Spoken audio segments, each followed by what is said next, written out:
I have a feeling most of you are not going to care at all about one of the most minor spoilers possible, a very minor spoiler from the RWBY book After the Fall. But just to be courteous, I'm going to give a spoiler warning anyways. The subject material of this video is discussing a certain line from that book, and, well, reactions all over social media about it. With that said, let's roll the intro, give you a second to back out if you don't want to maybe get a minor spoiler for the book After the Fall. Now's your chance to go. I'll see you in just a moment.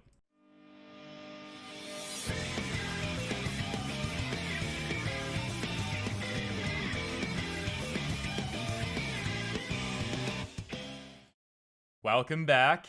I hope you're ready for the spoiler, guys. This will change your entire world. Are you ready? Here we go. This is some text from After the Fall. It reads, "What?" Velvet said. If she had a choice, which she apparently didn't, she would have chosen Coco Adele. They had both come to Beacon from Pharaoh's combat school, so Velvet knew her, sort of. Coco probably had no idea who Velvet was, but Velvet knew all about her. Coco had been popular at their school, breaking performance records and breaking girls' hearts. Breaking girls' hearts. Now, there are a few ways you can take that text. For one, it's past tense. Perhaps Coco has changed her preferences since then.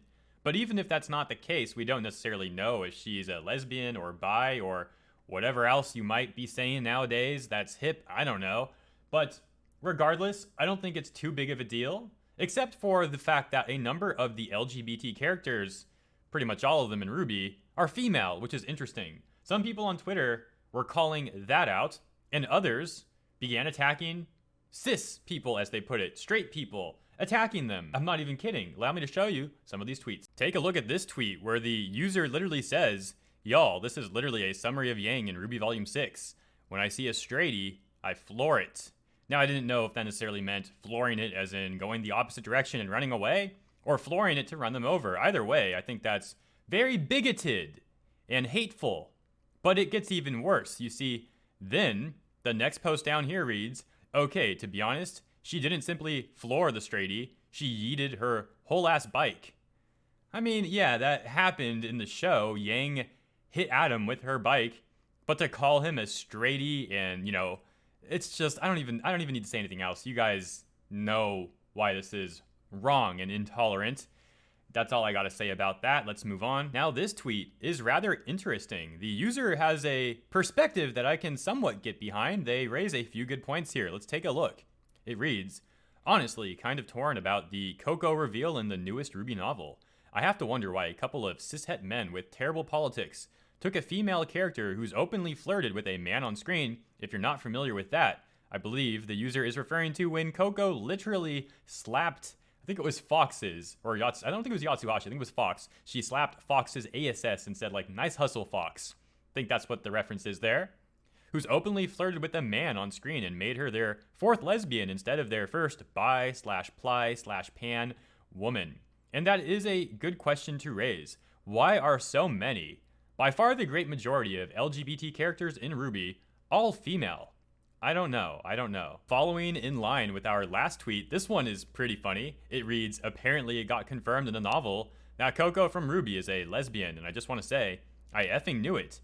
Every time she's on screen, she just radiates enormous gay energy." Yes, because nothing radiates enormous gay energy more than slapping a man's ASS. But the aggressive tweets towards the awful cishet people didn't stop there. You see, in this post, we have the user saying, "Sneak peek of Coco fighting off dudes while she was at Beacon." And the meme reading, "I'm effing lesbian, you stupid asshole." And of course, if a few of the women in RWBY are not straight, that means none of them are, at least according to this user who writes, "The Coco reveal supports my theory that none of the RWBY women are straight. In this essay, I will," and of course, then there's nothing else. Nothing else there. What happened to the essay?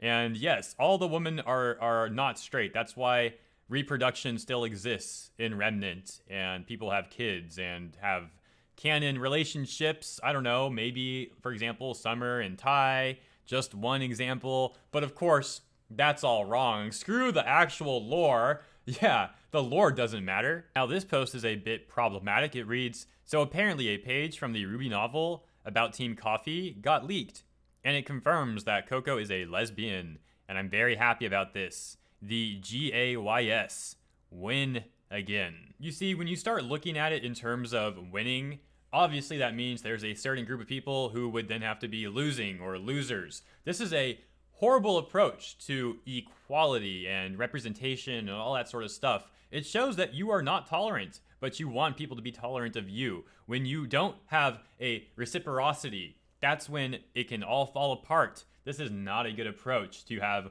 winning and losing. Look, I really don't care what Coco's preferences are. I really don't. I find it mildly amusing that they make this book and claim she has broke the hearts of many girls when she had previously, years ago, flirted openly with Fox by slapping his you-know-what.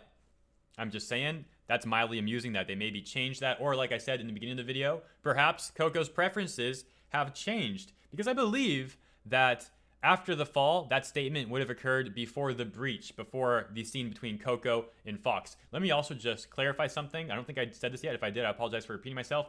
I'm saying GAYS because YouTube has a weird thing with that word, and apparently lesbian is fine to say. I don't know, guys. I don't make the rules. I just see the analytics and what happens in certain videos. I find it all really interesting, but also confusing. It's like you can look into how YouTube works, but it's so vague that it's almost not even worth the time. But I still do look at the analytics and whatnot because it is interesting, even though I don't hold too much weight into all that all the time. Slightly off topic, though. Let's get back to the RWBY stuff. This one's pretty funny. It says, me talking about hashtag RWBY Coco, meme saying, I mean, she is a lesbian icon. Again, because nothing says lesbian icon or energy like a character who on screen slapped a man's ass and who has displayed no characteristics of being a lesbian except for something that a different character said about her. Velvet is the one who made that remark about Coco. As far as I know, we haven't seen any display from Coco herself at being a lesbian. So it's quite funny to me.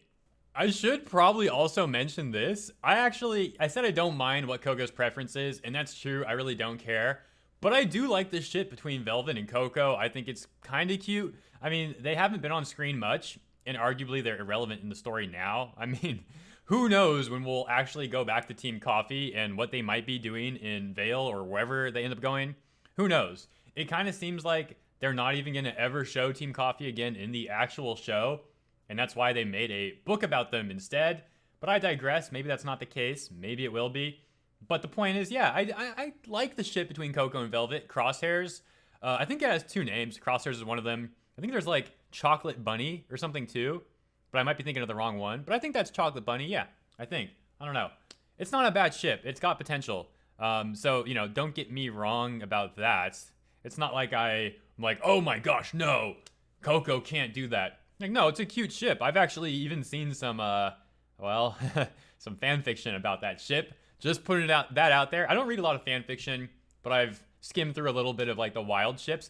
You guys have been following me for a while know that I do like the wild ships in RWBY because they're funny. Like, I've made videos on Ozpin and RWBY, Neo and RWBY, Crow and Raven, I think. Dude, I don't know, just like weird crack ships just for the heck of it. So I look at this stuff in the manner that it's all just for entertainment. That's why we're watching RWBY, right? Well, actually not right. A number of people apparently are watching RWBY simply because they want to ship the characters or see where the next representation will come. I don't care really what ship is confirmed or not, as long as it's not obnoxiously being forced down our throat or anything. But that's my take on that. Let's start wrapping this up, I guess. If you made it to the end of this video, I'm going to assume that you enjoyed it, in which case you probably should be subscribed. Hopefully you are, and if you are, be sure you have the notification bell on so your subscription can actually work. If you would like to support this channel, it would be greatly appreciated through donations, either through Streamlabs or PayPal. You can do one-time donations through there, or becoming a sponsor over on Patreon. Sometimes the discussions on this channel are topics that are not necessarily the best in terms of ad revenue and friendly content for advertisers. Just putting that out there, so it definitely helps out. And of course, there are other ways to help as well. Like I said, subscribing, commenting, thumbs up, all that jazz. And one particular way that I love when you guys help me out with is promoting the videos over on Twitter. Definitely helps out a lot. And on that note, we have some shouts out for the video. Kick Vic turns against Monica Real, Jamie Markey, and Co. Claims they are not friends, and Pool was offline. This was a video from 2 hours ago only, but we have quite a lot of shout outs for this one. So I think you guys enjoyed that, and I'm so glad you did. Here we go. Shouts out to Invader Cool, Brandon Mayo, Soul Zilkar, Saya Yang, Silver Dusted Flower, Omni, hashtag I stand with Vic, hashtag focus on Vic, Elliot Bechtold, Teespring campaign at the end of the month, Paragon Langston of Amped Guard, Richard Eagle, Gem, hashtag Justice for Vic and Johnny, Felix Hansen, the Dark Lord of the Sith, Tabletop Joe, and Skelly Kitty. Thank you all very much. I appreciate it, and I will see you next time.